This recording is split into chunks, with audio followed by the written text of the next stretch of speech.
के हूतियों ने नई बनाई रणनीति, इजराइल आ जाएगा घुटनों के बल। यमन पर इजराइल के हमलों से तबाह होने के बाद भी हूतियों ने इजराइल पर मिसाइलें डालना जारी रखा है। एक दिन पहले इजराइल के कई इलाकों में सायरन की आवाजें सुनी गई, क्योंकि इजरायली सेना ने कहा कि उसने यमन से देश को निशाना बनाकर दागी गई मिसाइलों को नष्ट कर दिया।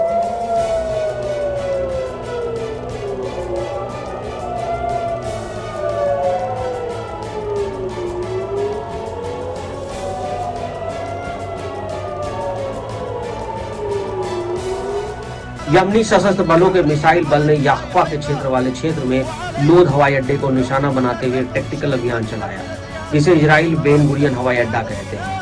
इसमें 2 बैलिस्टिक मिसाइलों का इस्तेमाल किया गया, जिसमें एक हाइपरसोनिक फिलिस्तीन 2 मिसाइल थी और दूसरा जुल्फिका।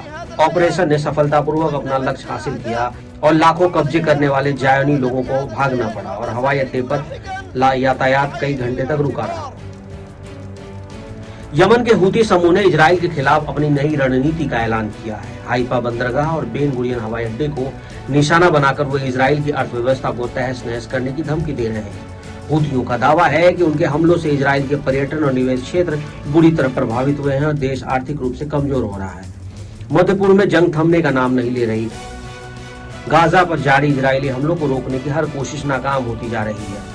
वहीं पिछले करीब 18 महीनों से फिलिस्तीनियों के साथ एकजुटता दिखाते हुए यमन के हूती इजराइल पर हमले कर रहे हैं और लाल सागर में उससे जुड़े जहाजों को निशाना बना रहे हैं। अब हूती समूह ने इजराइल के खिलाफ अपनी नई नीति का खुलासा किया है। अंसार अल्लाह हूती के वरिष्ठ सदस्य मोहम्मद अल फराह ने पुष्टि की कि समूह ने नए हमलों में हाइफा बंदरगाह को निशाना बनाया, जो इजराइल की एक रणनीतिक आर्थिक केंद्र है। लेबनानी समाचार अल मायादीन से बात करते हुए अल फराह ने चेतावनी दी कि आने वाले दिनों में और ज्यादा चौंकाने वाले हमले होंगे। साथ ही कहा कि यमनी सशस्त्र बल अब हाइफा और बेन गुरियन हवाई अड्डे को बंद करने के लिए काम कर रहे हैं, जैसा कि उन्होंने इलाट बंदरगाह के साथ किया था, जो काफी हद तक बंद हो गया है। हूती के जारी हमलों और लाल सागर सीज करने के बाद इजराइल की इलाट बंदरगाह लगभग ठप हो गई। अब उससे ज्यादातर आर्थिक काम हाइफा पोर्ट के जरिए किया जा रहा है। पिछले साल हाइफा पोर्ट को हिजबुल्लाह ने निशाना बनाया था, लेकिन इजराइल ने जवाबी कार्रवाई करते हुए हिजबुल्लाह को लेबनान बॉर्डर से पीछे धकेल दिया। यमन और हाइफा पोर्ट की दूरी बहुत ज्यादा है, लेकिन हूती ने युद्ध के दौरान ईरान की मदद से ऐसे मिसाइलों को हासिल किया है जो बेन गुरियन एयरपोर्ट और हाइफा पोर्ट तक आसानी से पहुंच सकते हैं। अगर हूती इन 2 जगहों को ठप करने में कामयाब होते हैं तो इजराइल आर्थिक रूप से घुटनों पर आ सकता है।